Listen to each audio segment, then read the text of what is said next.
Let's get ready to rumble.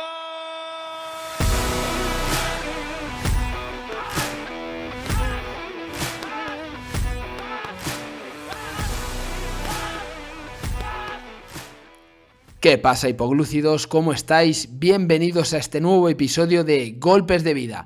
Soy Daniel Rodríguez y hoy traigo un tema que me apasiona. En esta ocasión voy a hablar sobre boxeo. Hace unos días grabé un vídeo en el que os preguntaba que por qué peleabais en vuestra vida. ¿Cuál era vuestra motivación? Muchos me respondisteis y me decíais que por pasión, por cumplir un sueño, otros porque les daba estabilidad, paz mental, o era un motivo por el que seguir adelante. En resumen, esta pregunta venía motivada porque, al igual que a ellos, a mí me la preguntaron una mañana tomando café. Y me decían que qué necesidad tenía yo de seguir boxeando y seguir peleando. Bueno, pues aquí en España es cierto que se puede pensar que boxear es absurdo, puesto que no conlleva un beneficio económico que te permita vivir de ello. Puedes hacerlo de forma recreativa, sudar la camiseta, pegarle al saco, incluso hacer un poco de sparring. Eso sí, controlado, y aún así conlleva algunos riesgos. Hace poco, por desgracia, en Aranda del Duero falleció un compañero de 33 años entrenando mientras hacía sparring. Le dio un paro cardíaco. De hecho, le rendimos homenaje y guardamos un minuto de silencio en la última velada en la que peleé. Por eso, como os digo, el boxeo no es un juego. Entonces, quiero dejar muy claro la diferencia que hay entre el boxeo lúdico y el boxeo de competición. Hoy en día creo que todo el mundo coincide en que este deporte vuelve a ser algo más popular de lo que era años atrás. Yo personalmente soy consciente del volumen de licencias nuevas que se están realizando. Y solo hay que ver cómo están los gimnasios de llenos o acercarse a una competición amateur o juvenil de boxeo para ver que hay un aumento exponencial en la cantidad de nuevos deportistas. Y no los voy a denominar todavía boxeadores, porque hay gente que son consumidores de boxeo y luego hay boxeadores. Son diferentes.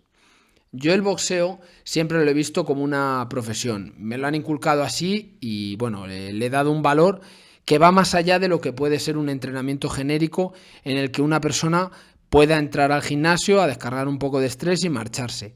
Creo que tiene mucho más factores que influyen a los que se les tiene que poner en valor y consideración. Es cierto que yo también veo en esta profesión que se puede palpar que no todos los compañeros tienen vocación. Hay muchos chavales que hoy en día quieren competir, quieren tener su lugar, su posición, quieren estar presentes en las redes sociales, subir sus fotos, que se les vea, llamarse boxeadores. Vamos a ver, eso es lícito.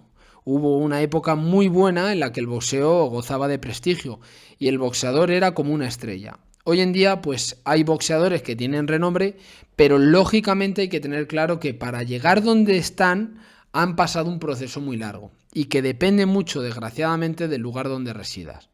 Por lo tanto, hay muchos compañeros que no tienen una vocación de boxeador, pero sí tienen una vocación de boxeador triunfador o influencer. Pero como boxeador triunfador hay 4. Por lo tanto, vive uno constantemente rodeado de personas frustradas, porque quieren algo que conlleva un esfuerzo y una serie de sacrificios que no todo el mundo está dispuesto a realizar. Y de eso es de lo que hablaré hoy en este episodio. Los procesos de preparación física que tiene un boxeador, la alimentación, cómo son los sparring, cómo gestionamos la frustración ante la pérdida de un combate, cómo convivimos con el miedo, y no hacia el rival, sino el miedo a defraudar a los nuestros. Todo este tipo de cosas, igual me preguntasteis alguno cuánto costaba hacer una licencia o cuáles eran los trámites. Bueno, pues todo esto lo comentaré de una manera muy natural, sin complicarme, para que todo el mundo lo entienda y dejando claro que esta exposición que voy a hacer, lógicamente, va relacionada a mi experiencia, que la preparación física o la alimentación de cada deportista es completamente diferente y se tiene que adaptar a cada uno. O sea, que no lo podéis tomar como referencia 100%. Ahora, antes de continuar, voy a leer la introducción del libro de Dundun Pacheco, que por cierto lo recomiendo encarecidamente, ¿vale? Es un libro increíble, ¿vale? Un canalla de la época, o sea, impresionante. Compartía entrenamientos con Luis Folledo, con Legrá, con Carrasco. El entrenador era Pampito Rodríguez, que fue el mentor de Manolo Pombo. La mayoría lo conocéis y actualmente es el que imparte la sección técnica en los cursos de la Federación Madrileña. Desde aquí, por cierto, le mando un abrazo muy fuerte, que sé que está un poco pachucho. Y sin más, pues continúo con la lectura del texto. El mundo siempre ha sido el que es, y siempre lo será. Siempre hubo y habrá héroes, taimados, pelotas, villanos, sufridores, ilusos, enamorados, desencantados y más purrela que hará y haremos de este lugar un sitio imperfecto pero inenarrable. Así ha sucedido y sucederá siempre. Los héroes existen, porque así lo quiere el destino, pero los mitos y las celebridades las eligen los hombres y las motivaciones son como poco variopintas. El País decidió en su fundación no informar sobre boxeo, y así lo recoge su conocido Libro de Estilo, ya en su primera edición en 1977. El periódico no publica informaciones sobre la competición boxística, salvo las que den cuenta de accidentes sufridos por los púgiles o reflejen el sórdido mundo de esta actividad. Quizás fue este el principio del desinterés por el boxeo, que fue aumentando con los años. Sin embargo, de vez en cuando uno entra en un bar y ve colgadas en las paredes fotos, recortes, premios. En los tebeos de Bruguera no era infrecuente leer bocadillos en los que un locutor televisivo hablaba de púgiles o incluso mencionaba algunos astros de este deporte. El boxeo sigue teniendo su público y en los últimos 10 años ha recuperado algo de popularidad gracias al lavado de cara que han hecho tantos gimnasios. El boxeo sin contacto es un revulsivo para quienes quieren tener un cuerpo de boxeador pero sin las hostias. Respetable. Las veladas de boxeo se siguen celebrando, pero los premios son menores. El ambiente, me dicen, es similar. Sin embargo, siempre ha habido fascinación entre los señoritos por este mundo sórdido, como lo ha habido por el toreo. A la postre, son luchadores que se enfrentan mano a mano contra un enemigo, y el respeto atávico que eso genera es indudable. Atávico y también de andar por casa, porque la realidad de que te pueden abrir la cabeza de un golpe también está ahí. La última estrella del boxeo español fue el Potro de Vallecas.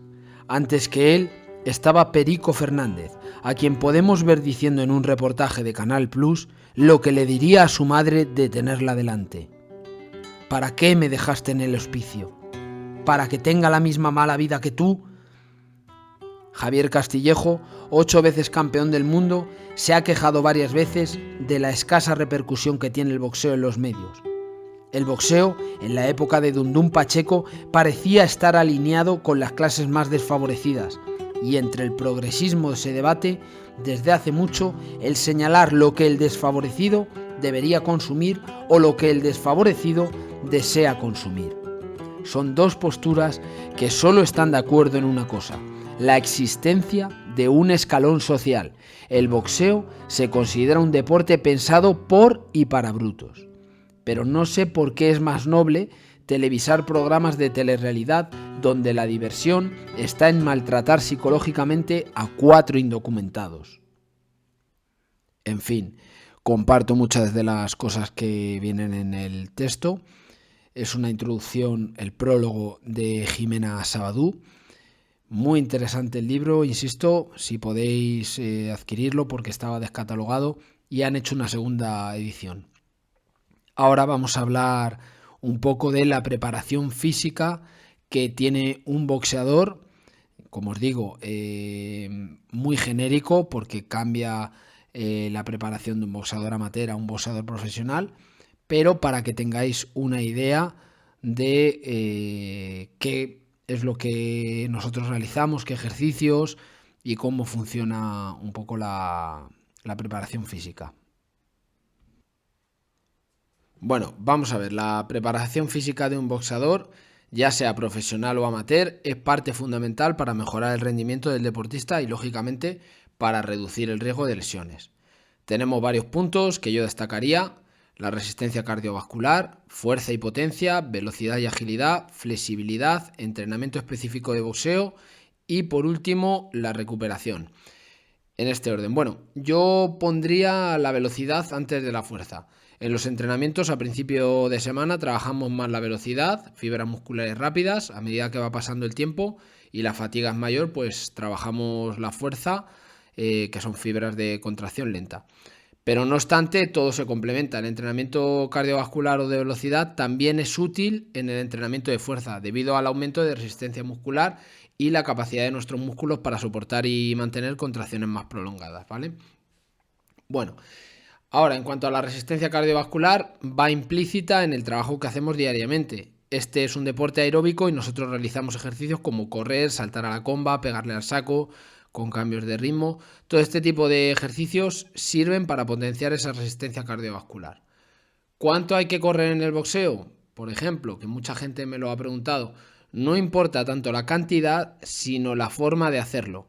Dentro de la semana puede haber días de carrera continua, otros días de farle, cambios de ritmo, diagonales, sprints progresivos. Tenemos varias posibilidades para fortalecer nuestra salud cardiovascular. Luego, en cuanto a la velocidad y agilidad, que para mí son vitales en el boxeo, sobre todo en el amateur, donde tiene más peso una frecuencia alta de golpeo, un mayor número de golpes, frente a la potencia o las manos de poder. Con esto no quiero decir que no sea importante, pero en el boxeo amateur estás muy protegido. Las cuentas de protección, por ejemplo, no te quitan puntos. Si te dan un golpe que te aturde, van a contarte para ver que estás bien, que te recuperas y que puedes continuar con la pelea. Y no van a restarte ningún punto. O sea, puedes remontar y ganar la pelea si tienes una frecuencia de golpeo mucho más alta y un ritmo más elevado de golpes. En ese caso, igual pues realizamos cambios de ritmo para trabajar la velocidad, ejercicios de sprint, ejercicios de agilidad laterales, cambios de dirección rápidos. Hay múltiples opciones para potenciar esa velocidad y esa agilidad, como el juego de pies, que para mí también es fundamental, la coordinación. Todo eso se trabaja en el gimnasio, ¿vale?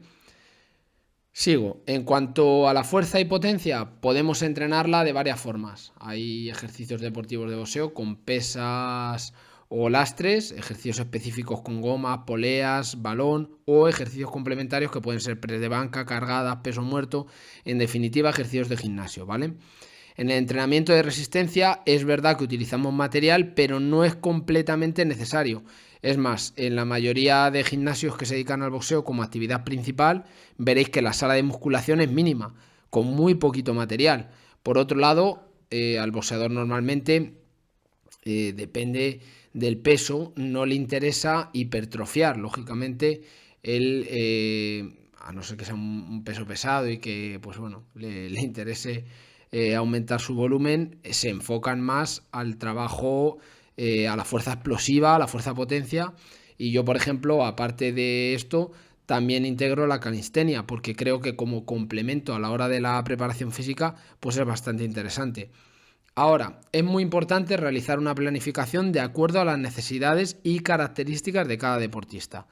Lo que yo denomino el plan de individualización, porque cada uno asimila de forma diferente el entreno. Cada deportista tiene unas cualidades diferentes y hay gente que tiene la capacidad de ser más rápido, otros, por ejemplo, son más fuertes, más potentes, igual que en el boxeo. Hay deportistas que se adaptan más al boxeo estilista y otros que se adaptan más al boxeo fajador, son más guerreros. Por eso, en función de las características del deportista, hay que orientar el trabajo a una cosa u otra. Luego, la flexibilidad es importante para evitar lesiones. Yo normalmente recomiendo estirar en reposo. ¿Qué quiero decir? No hacerlo nada más acabar la sesión, cuando los músculos están contraídos y fatigados, sino hacerlo 2 horas después. Por ejemplo, dedicarle 20 minutos a estirar de forma eficiente y sin prisas.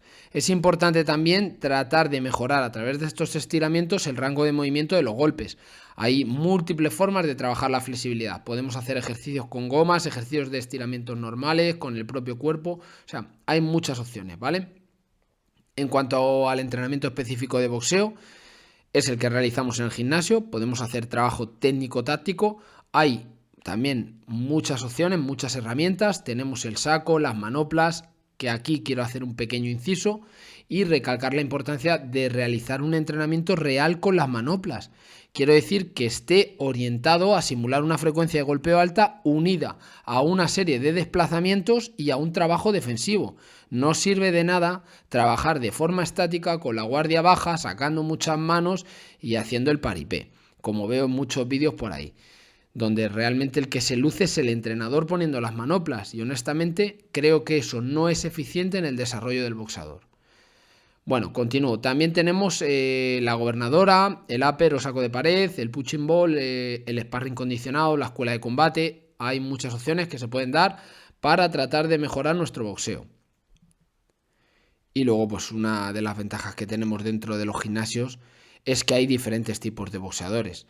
Entonces se puede trabajar con otros compañeros diferentes técnicas para poder desarrollar a la hora de competir. Pues puedes entrenar con un zurdo, con una persona más alta, más baja, más rápida, más fuerte. Todo influye y todo suma. En cuanto al descanso y recuperación, lo digo siempre, el descanso es parte del entrenamiento y más no es mejor. A veces hay que hacer lo que hay que hacer, sin forzar la máquina. Es muy importante la preparación física de boxeo porque además necesitamos tiempo para recuperarnos y permitir que nuestros músculos se reparen antes de volver a entrenar de manera intensa. De lo contrario, probablemente podamos derivar en un sobreentreno, una sobrecarga o una lesión, como me ocurrió a mí hace un par de años cuando me rompí el cuádriceps. Un sobreesfuerzo provocó que en un cambio de guardia el músculo se rompiera. Por eso es importante descansar bien y no pasar de 0 a 100 en poco tiempo, sino hacerlo de forma progresiva y tratar de ser conscientes en relación al trabajo que estamos haciendo. El boxeo es un deporte en el que tienes un desgaste físico muy importante, en el que además hay golpes de por medio, o sea, una agresión hacia el cuerpo. Y hay que ser conscientes de que los golpes entran pero no salen, o sea, te los quedas. Y esos son gotitas que van cayendo en el vaso hasta que rebosa. Por eso hay que saber parar y hay que saber hasta dónde podemos llegar y no tratar de forzar. Bueno, en el siguiente punto vamos a tratar un poco la alimentación. Vamos a ver, en cuanto a la alimentación del boxeador, parte clave para el rendimiento físico y alcanzar el peso adecuado para la competición, creo que es muy importante incidir en la educación y tener una alimentación equilibrada aparte de saludable. Una buena nutrición es parte esencial para el deporte. Esto no quiere decir que garantice el éxito en una competición, pero es indudable que unos malos hábitos alimenticios socavan el entrenamiento del deportista y lo limitan. Principalmente hay que ser constantes con la dieta. Nos propongamos lo que nos propongamos, tenemos que pensar que la dieta no tiene que tener un fin específico. Siempre la asociamos a la pérdida de peso o al aumento de volumen. Vamos a ver, simplemente es un hábito alimenticio.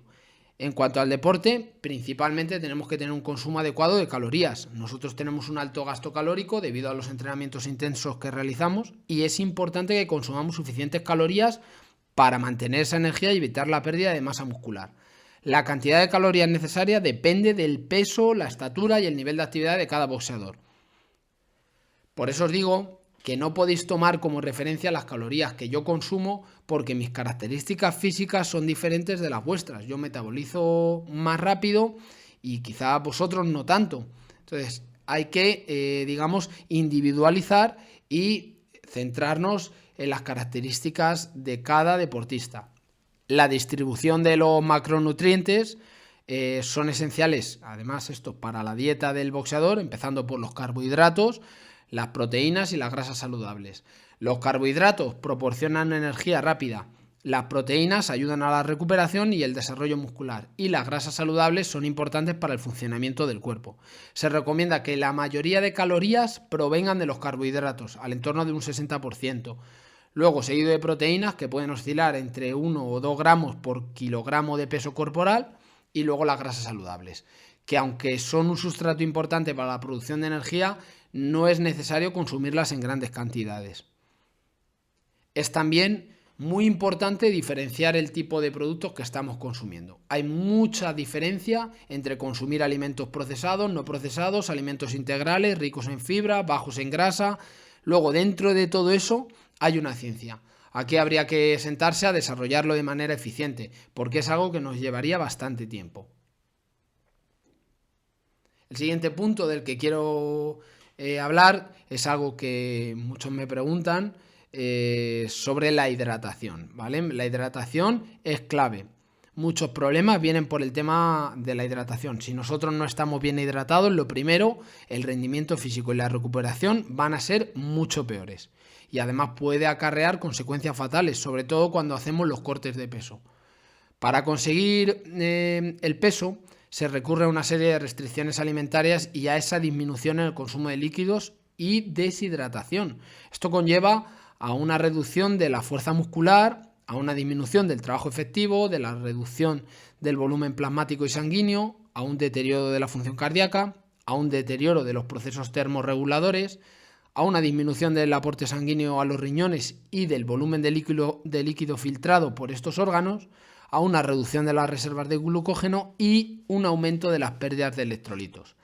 Resumiendo, si se mantiene el régimen alimentario al tiempo que se reduce el volumen de líquidos consumidos, los tejidos del organismo pierden más agua que antes de la reducción del consumo de líquidos. El problema además se agudiza si a estos procedimientos le añadimos una deshidratación térmica o por ejercicio. Muchas veces he visto que nos metemos, o bueno, se meten con trajes, con los trajes de sauna, en la propia sauna a sudar. O sea, es una locura. Esa pérdida de agua se suma a la pérdida de estos electrolitos y aunque el deportista dispone de varias horas para la rehidratación después del pesaje, ese tiempo no es suficiente para restablecer pues esos fluidos y esos electrolitos. ¿Ok? Yo recomiendo, bajo mi punto de vista, cuando estás realizando un entrenamiento normal o cotidiano, pues tener una ingesta diaria de entre 2 y 4 litros de agua al día. En otro episodio podemos hablar sobre el proceso de cargas de agua, que es muy interesante. Luego, en cuanto a la alimentación, debemos consumir alimentos que sean ricos en nutrientes y micronutrientes. Esto incluye frutas, verduras, grano entero, carne, pescado, lácteos y grasas saludables, nueces, semillas, aceite de oliva. Hay un abanico de posibilidades para alimentarnos de forma eficiente y saludable, con comidas equilibradas y frecuentes. Hay que distribuir las comidas a lo largo del día en proporciones equilibradas. Esto ayuda a mantener un nivel constante de energía y a evitar la sensación de hambre extrema, que nos pasa muchas veces, esa ansiedad que nos entra. Se recomienda varios turnos de comida, sin necesidad de obsesionarse o pesar la comida. Seguir el plan de alimentación y el control de peso. Muchas veces se comete el error de que terminamos de pelear, nos olvidamos de todo, nos dejamos y subimos de peso una barbaridad. Esto más que un problema es una falta de profesionalidad, porque para mí, y creo que para muchos, ser boxeador es un trabajo a tiempo completo. Hay que mantenerse dentro de unos rangos de peso coherentes. Tú no puedes dejar de pelear y subir 15 kilos. No sé cómo, o sea, hay gente que es capaz de hacerlo y luego tratar de bajarlos. Cuando les toque reducir el peso, lo van a pasar mal y están poniendo su cuerpo y su integridad en peligro. Hay que comer bien y tratar de ser, como os digo, coherentes con la alimentación. Se puede implementar estrategias de alimentación para alcanzar el peso objetivo de manera saludable y segura, como la manipulación de la ingesta de agua y la reducción gradual de calorías, pero eso sí, bajo la supervisión, lógicamente, de profesionales o dietistas o gente que esté preparada para darte asesoramiento nutricional de una manera profesional. Por otro lado, es muy importante que tengamos claro que todo esto va en función de las necesidades individuales, lo repito otra vez, y de las metas del entrenamiento y las preferencias personales. Es importante trabajar con un preparador físico o un profesional, ¿vale? Un profesional de la salud, como estamos hablando. Hoy en día parece que los entrenadores ejercen de todo, de psicólogos, nutricionistas, de manager.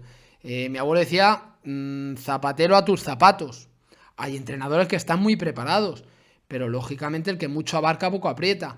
Hay que tratar de centralizar el trabajo y enfocarnos en cada cosa y darle la importancia que tiene a cada rama, ¿vale? Y no tratar de abarcarlo todo, porque es que es imposible, ¿ok?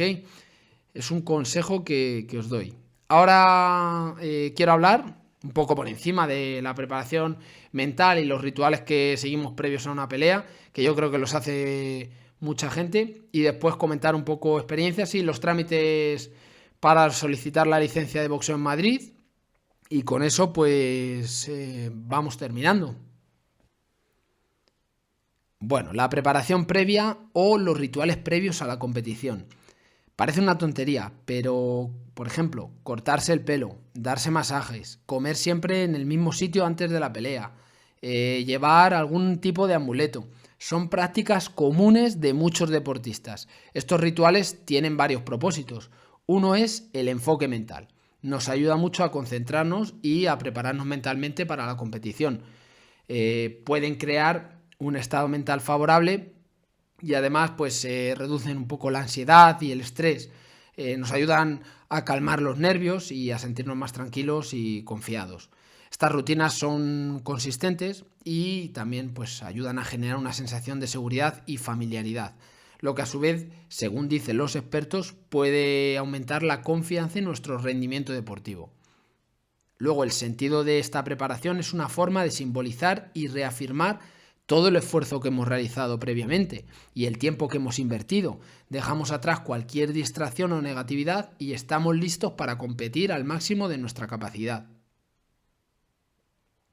De hecho, creo que en el ámbito profesional los boxeadores necesitan de forma obligatoria tener un ambiente favorable donde se evite cualquier tipo de preocupación cotidiana, para así mantener el enfoque y subir al ring con una fuerza mental suficiente, autoafirmando sus capacidades y creyendo en sí mismos sin distracción alguna. Es importante destacar que estos rituales son muy personales y que cada uno utiliza una forma. Por ejemplo, Rafa Nadal tiene un ritual calculado que precede cada saque. Él mismo lo ha aclarado que no es superstición, pues lo aplica gane o pierda. Este ritual no lleva a Nadal a la victoria, pero sí lo lleva al partido. Hay boxeadores que antes de entrar al ring pasan la cuerda 2 o 3 veces, otros llevan calzoncillos nuevos, yo qué sé. Esto es muy particular, pero es muy interesante que sepáis que existe y que lo realizamos, ¿vale? Bueno, pues ahora imaginaros que ya tenemos todo, hemos hecho la preparación física, la alimentación, nuestro ritual, y pues ahora toca el momento del pesaje. Al pesaje le llaman la primera pelea, es la que se gana en la báscula. Normalmente ya sabes a quién te vas a enfrentar y aquí quiero comentar varias cosas. Creo que una gran mayoría revisa a los rivales por redes sociales y pienso que en parte puede ser perjudicial. Creo que es una distracción. No estamos hablando de un combate profesional donde tú puedes estudiar al rival, puedes ver vídeos de ellos y desarrollar una estrategia. Aquí a nivel amateur puede llegar a ser contraproducente. Muchas veces nos hacemos como pajas mentales porque vemos fotos del rival y vídeos y se nos encoge, pero ya sabéis que las redes son un escaparate y cada uno sube lo que más le interesa, no cuando le pegan de hostias. Entonces, ¿qué ocurre? Que nos condicionamos y pensamos que el rival va a hacer tal cosa y empezamos a inventar una estrategia en el último momento y a cagarla, porque hacemos cosas que no hemos entrenado, o sea, el trabajo está hecho. No podemos pensar en lo que vamos a hacer o en implementar florituras porque luego no sale nada en la pelea. O sea, olvídate y ten las cosas claras, ¿vale? En el trabajo que has hecho y desarrollado en el gimnasio, y no intentes cambiar nada en el último momento porque no va a funcionar. Eso por un lado.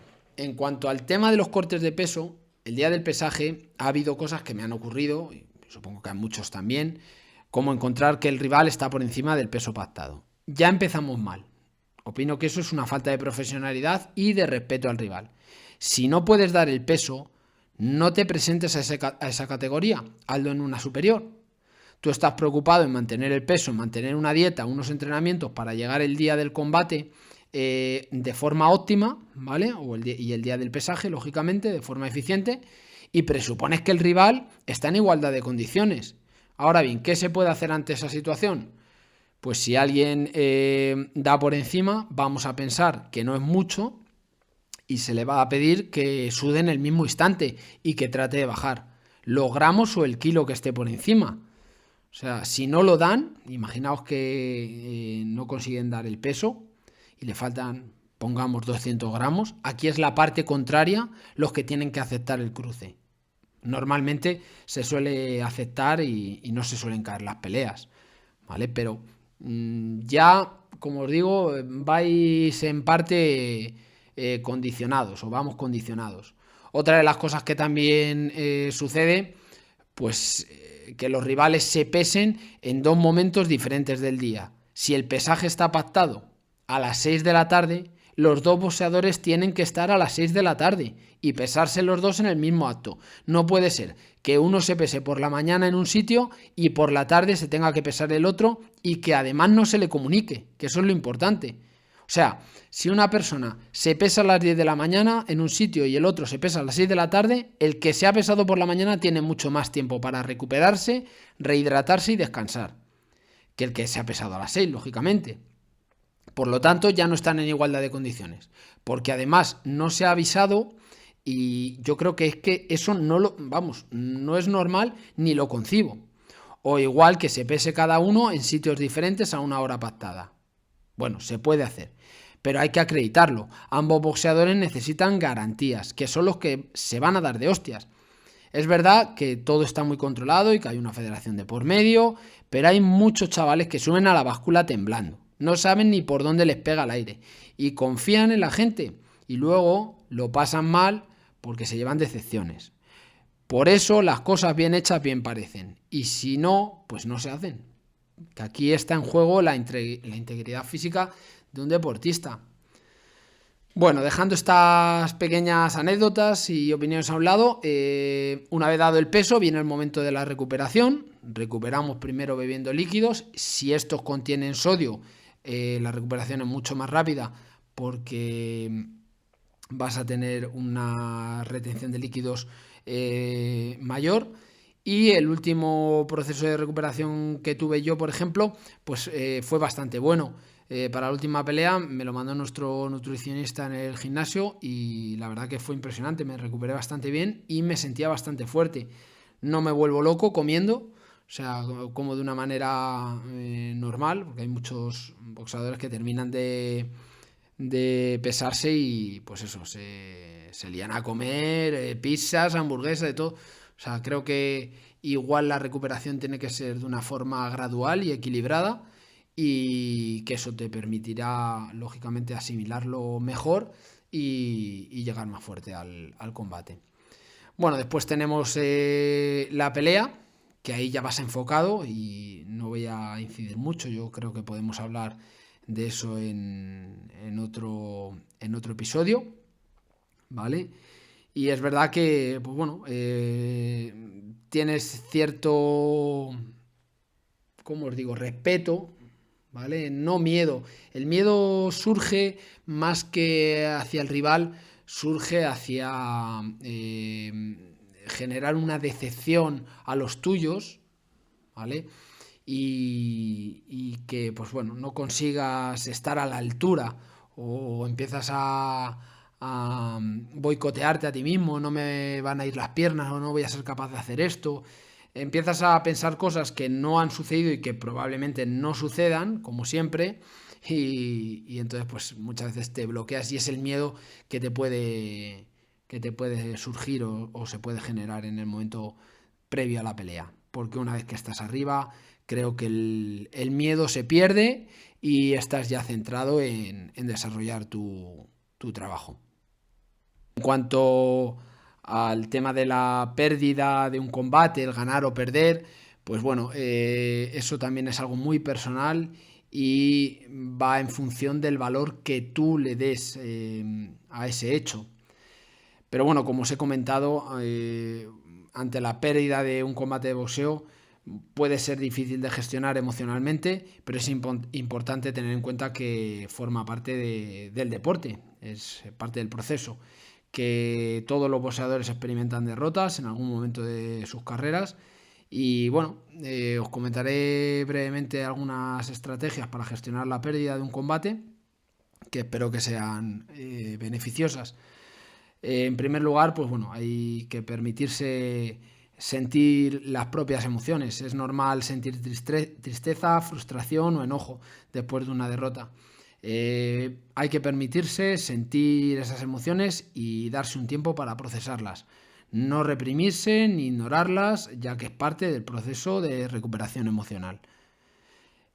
Por otro lado, aprender de la experiencia. Hay que analizar el combate de manera objetiva y buscar lecciones que puedan aprender de esa experiencia. Identificar las fortalezas y debilidades que hemos tenido durante el combate y buscar áreas en las que podamos mejorar. Esto nos puede ayudar a crecer como boxeadores y estar mejor preparados para futuros enfrentamientos. Mantener una mentalidad positiva es importante, pues ya que recordar que una derrota no define nuestra valía como boxeadores. Debemos concentrarnos en nuestros logros pasados y en nuestras metas futuras y mantener la confianza en las habilidades y en las capacidades que tenemos para superar obstáculos. También debemos buscar el apoyo en el equipo, hablar con el entrenador, con compañeros y personas cercanas que nos brinden ese apoyo. Compartir pues, sentimientos y pensamientos con ellos que nos ayuden pues, también a sobrellevar esto y buscar orientación y consejo. El apoyo de un equipo sólido puede ayudarnos a superar la derrota y a motivarnos para seguir adelante. Importante también volver a entrenar con determinación. Después de un combate perdido es importante volver al gimnasio con la cabeza alta y retomar el entrenamiento con determinación.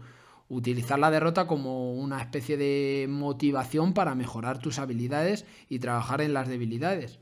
Mantén el enfoque en tus metas y dedicar el tiempo y esfuerzo a prepararnos física y técnicamente. Por otro lado, quería comentar lo del tema de la motivación. La motivación no siempre va orientado a algo positivo. O sea, tú puedes estar motivado para estar mal.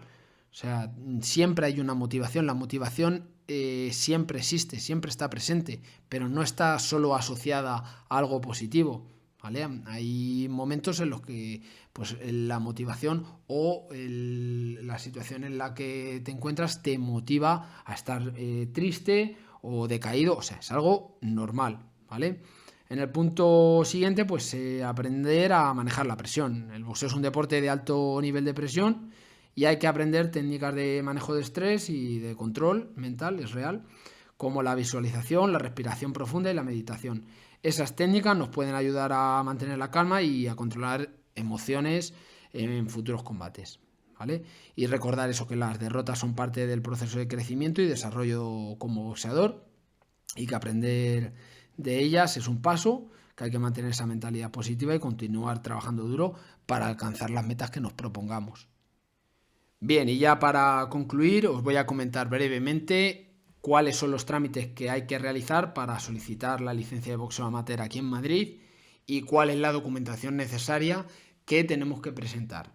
Bien, pues lo primero que tendríamos que hacer es un reconocimiento médico. Ese reconocimiento pues tiene un coste aproximadamente de entre 30 y 50 euros, dependiendo de la clínica donde se realiza. La federación facilita el teléfono de una clínica para que lo podáis realizar, seguido de un electrocardiograma, ¿vale? Y una resonancia magnética que hay que realizar de manera obligatoria. También la federación pone a disposición del deportista una clínica que lo realiza. De hecho, creo que tiene algún tipo de descuento, pero puede oscilar el coste en torno a los 100 euros, 150, más o menos, ¿vale? También hay que presentar fotocopia del DNI, 2 fotografías tamaño carné, el pago de la tasa correspondiente. La tasa son 60 euros. Y bueno, si es menor de edad, pues la autorización también de los padres. Bueno, en total, pues eso, el coste que puede oscilar el sacarte una licencia puede estar en torno a los 160, 180 euros. Es verdad que hay cada vez pues, más solicitudes de licencias. Los menores o schoolboys no tienen ese coste, pagan bastante menos porque solo tienen que pasar el reconocimiento médico y pagar la tasa correspondiente, que no recuerdo si son 50 euros, es algo menos, ¿vale? En consecuencia, el objeto de esta medida preventiva es principalmente proteger a los deportistas y evitar asimismo que nuestro deporte pues asuma responsabilidades de traumatismos o lesiones que puedan incluso venir de otro tipo de deportes de contacto, otras disciplinas en las que no son tan rigurosos con este tipo de inspecciones médicas, ¿vale? Y en definitiva, pues estos son los trámites que hay que realizar para obtener la licencia. Luego, en diferentes categorías o categorías inferiores, es cierto que para competir, pues normalmente hay que pagar. El boxeo parece ser que no es algo económico, ¿vale? Como hablaba al principio en el prólogo, que decía que estaba orientado a las clases bajas. Cada vez parece ser que lo consume más gente y que tienes que tener dinero para poder desarrollarlo, para poder entrenar y demás. Por lo que muchas veces pues hay gente que está capacitada pero se queda fuera, ¿vale? Entonces se hace mucho hincapié en las categorías juveniles, infantiles y demás, porque les hace ilusión y los padres pues al final pagan porque puedan desarrollar el entrenamiento o competiciones y demás, pero ante todo quiero dejar claro que en esas categorías el boxeo se tiene que orientar a una práctica agradable, lúdica y en la que no se fomente esa competitividad. Hace poco también la federación ha tomado la determinación de que en los schoolboys no va a haber decisión, o sea, no va a haber un ganador o un perdedor, porque yo lo he vivido y la verdad que